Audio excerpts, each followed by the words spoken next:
Hi guys, welcome to Lady on the Go, my YouTube channel. If you haven't been here before, check out my other videos. But today I'm actually going to be talking to you about a skin condition that I was recently diagnosed with. It's called vitiligo, and if you haven't heard of that ever, it's basically what Michael Jackson had and what caused him to go from dark to light. However, he did choose treatment which basically balanced the skin tone that he was already turning into, which was very pale white. He chose treatment to kind of just complete the process in general because he did have patches throughout his entire body over the years. It wasn't really that noticeable because he did have a professional makeup artist covering these patches and also evening out his skin tone as well.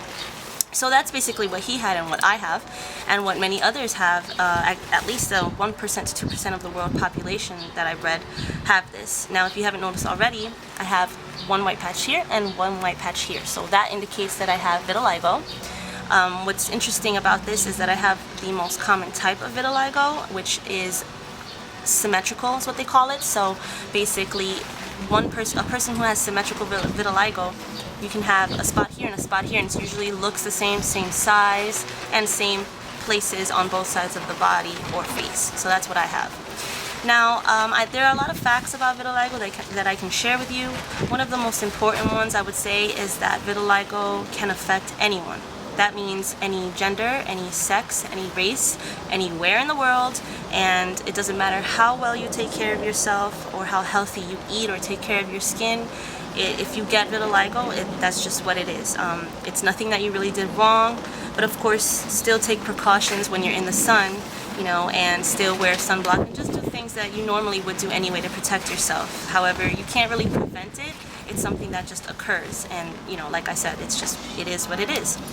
Another fact about vitiligo is that, well, I wouldn't say it's a fact, I would say it's a theory, but there's enough reports that can kind of point to this as being true, is that if you have a very heavy emotional stress or physical stress or trauma, you can actually trigger vitiligo if you don't have it already, or you can make it worse, meaning you can make it spread quicker and more, like all over your body or face, if you, again, stress heavily or experience heavy physical trauma as well. So just remain calm if you have it already, because you don't want to make it worse. So those are a few things that I wanted to throw out there. There are a lot of treatments if you look it up. Just all you have to do is do a quick Google search to look up vitiligo treatments, and there's many of them that you can choose from, even to cosmetic tattooing, if you have small patches as myself. I haven't really chosen to look up treatments just yet because I was just recently diagnosed. So now that I know that it's confirmed that I have this, I may seek treatment, but in all reality, I've learned to embrace it, or I should say I'm in the process of learning to embrace it.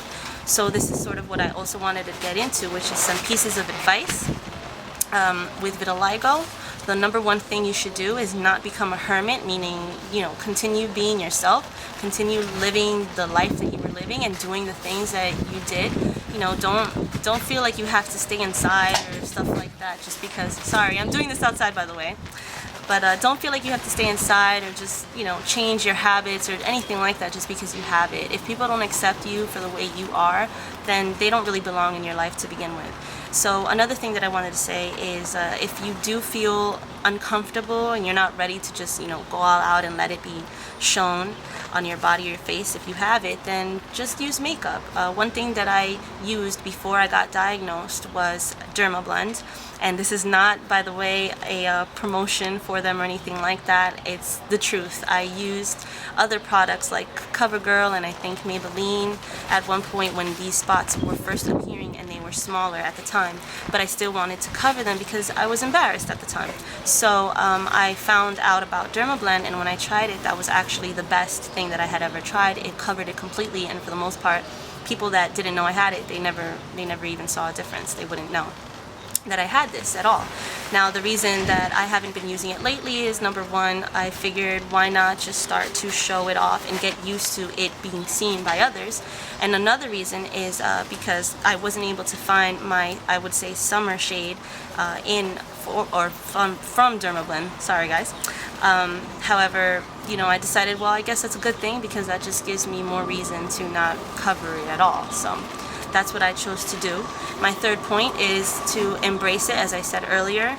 be yourself, love yourself, continue to love yourself, and if you had any confidence issues or self-esteem issues because of this, then learn to battle those, seek support. There are a lot of support groups out there and online as well, and seek support from your friends and family.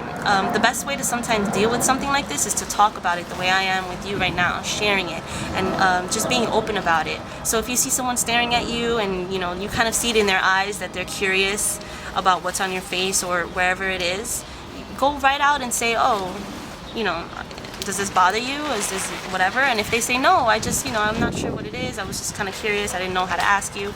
Just let them know what it is. For the most part, people treat you the way you treat yourself. So if you walk around with your head down, being all shy, and you don't want people looking at you, people are going to treat you like, like that. They're going to be awkward around you because you're awkward yourself. But if you continue being confident and outgoing and just not changing really anything about your personality, people are going to treat you the same regardless. So I think that's the best piece of advice that I could give.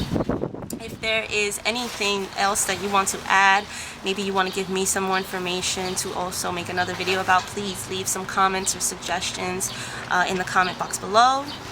Subscribe to Lady on the Go with 3 O's so that you can stay in touch in any other videos that I do on vitiligo, because I definitely plan on doing more. I would just like to have some feedback to see what other people would like me to talk about and touch up on this topic.